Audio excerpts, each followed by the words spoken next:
Shalom saudara-saudara yang berkati oleh Tuhan Yesus Kristus. Salam jumpa dalam kasih Kristus bersama saya Pendeta Mel Atok.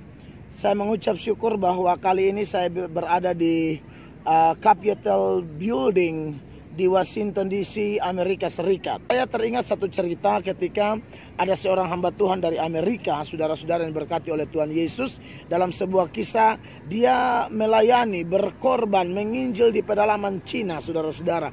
Dan ketika dia ada di pedalaman Cina, saudara-saudara yang diberkati oleh Tuhan Yesus Kristus, dia berkorban habis-habisan. Dan pada waktu dia pulang ke Amerika, saudara-saudara, itu bersamaan dengan seorang selebritis Amerika, seorang penyanyi dari Amerika yang baru menyelesaikan konser di Cina, saudara-saudara.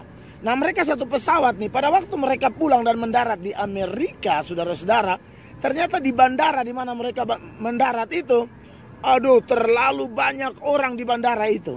Maka yang timbul di pikiran pendeta itu adalah bahwa wow, tidak sia-sia melayani 40 tahun di Cina, berkorban banyak hal, berkorban zona nyaman, hampir dibunuh dan lain sebagainya.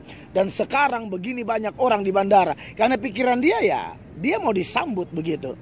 Ternyata saudara-saudara, yang terjadi ialah bahwa ketika dia keluar dari pesawat, tidak ada satu orang pun yang menyambut dia. Tidak ada satu orang pun yang melambaikan tangan kepada pendeta itu. Maka mulai dia berpikir bahwa sia-sia sudah pelayanan di Cina. Dia protes sama Tuhan dan dia berkata, Tuhan, saya berkorban, saya habis-habisan Tuhan, kenapa tidak ada yang hormat saya? Dan pada waktu selebritis itu keluar, ternyata saudara-saudara, semua orang di bandara itu adalah fans dari selebritis ini. Pendeta melayani tidak dapat apa-apa selama 40 tahun, tidak dapat penghormatan, tidak dapat sambutan, tidak dapat aplaus, tidak dapat tepuk tangan. Tapi si selebritis itu pergi show di sana dan dia pulang disambut luar biasa. Betapa kecewanya pendeta itu, saudara-saudara.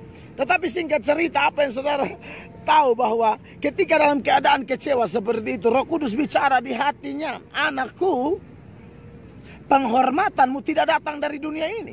Penghormatanmu berasal dari sorga. Di dalam kisah ini saya pikir ini bukan main-main. Ini benar adanya bahwa ada data firman Allah yang menjamin itu. Kalau saudara periksa di dalam Yohanes pasal 12 ayatnya yang ke-26, Tuhan Yesus berkata, barang siapa yang melayani aku, ia harus mengikut aku. Dan di mana aku berada, di situ pun pelayanku akan berada. Dan barang siapa melayani aku, catat baik-baik, ia akan dihormati Bapa.